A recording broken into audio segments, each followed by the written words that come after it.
দর্শক, রাজধানীর এভারকেয়ার হাসপাতালের সামনে আছেন আমাদের বিশেষ প্রতিনিধি মহিবুল্লাহ মুহিব। সরাসরি যাচ্ছি তার কাছে। মুহিব, এভারকেয়ার হাসপাতালের সামনে এখন পরিস্থিতি কেমন দেখছেন? মিথিলা, বাংলাদেশের সাবেক তিনবারের প্রধানমন্ত্রী বিএনপি চেয়ারপারসন বেগম খালেদা জিয়া তিনি এই মুহূর্তে এভারকেয়ার হাসপাতালে তার কিন্তু মরদেহ রয়েছে। তিনি যদিও এই হাসপাতালটির চতুর্থ তলায় করোনারি ইউনিটে ভর্তি ছিলেন এবং সেখানে শেষ নিঃশ্বাস ত্যাগ করার পরে তাকে কিন্তু রাখা হয়েছে এই হাসপাতালটির হিমাঘরে। এর আগেও উনি যখন গৃহবন্দী ছিলেন তখনও বহুবার তিনি চিকিৎসার জন্য এখানে এসেছেন। গত 23 নভেম্বর তিনি সবশেষ এখানে চিকিৎসার জন্য এসেছিলেন। প্রায় দীর্ঘ 1 মাস 7 দিন এই হাসপাতালে চিকিৎসা নিয়েছেন। আমরাও গণমাধ্যম কর্মীরা রাত দিন দেশের মানুষকে জানানোর চেষ্টা করেছিলাম তার স্বাস্থ্যের সবশেষ অবস্থা। কিন্তু আজকে সেই রজনী, সেই রাত, যেই রাত হচ্ছে শেষ রাত, অর্থাৎ এখান থেকে এই রাতের পরই আগামীকাল সকালে এখান থেকে তার নিথর দেহ নিয়ে যাওয়া হবে জাতীয় সংসদ ভবনের দক্ষিণ প্লাজায়। সেখানে জানাজা নামাজ শেষে তার মরদেহ দাফন করা হবে শহীদ প্রেসিডেন্ট জিয়াউর রহমানের সমাধিতে এবং সেখানেই স্বামীর পাশে চিরনিদ্রায় শায়িত হবেন বেগম খালেদা জিয়া। আসলে এই যে দীর্ঘ 1 মাস 7 থেকে 8 দিন তার যে এই চিকিৎসা এই হাসপাতালে, পুরোটা সময়ই কিন্তু নেতাকর্মীদের আনাগোনা ছিল।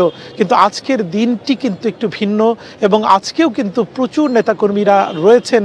দিনভর এখানে নেতাকর্মীরা এসেছেন, কেউ কেউ কান্নায় ভেঙে পড়ছেন। বেগম খালেদা জিয়ার যেই তার মৃত্যুতে পুরো শোকে মুহ্যমান দেশের মানুষ এবং শুধুমাত্র বিএনপির নেতাকর্মী নন, সর্বস্তরের মানুষই কিন্তু বেগম খালেদা জিয়ার মৃত্যুতে শোকাহত।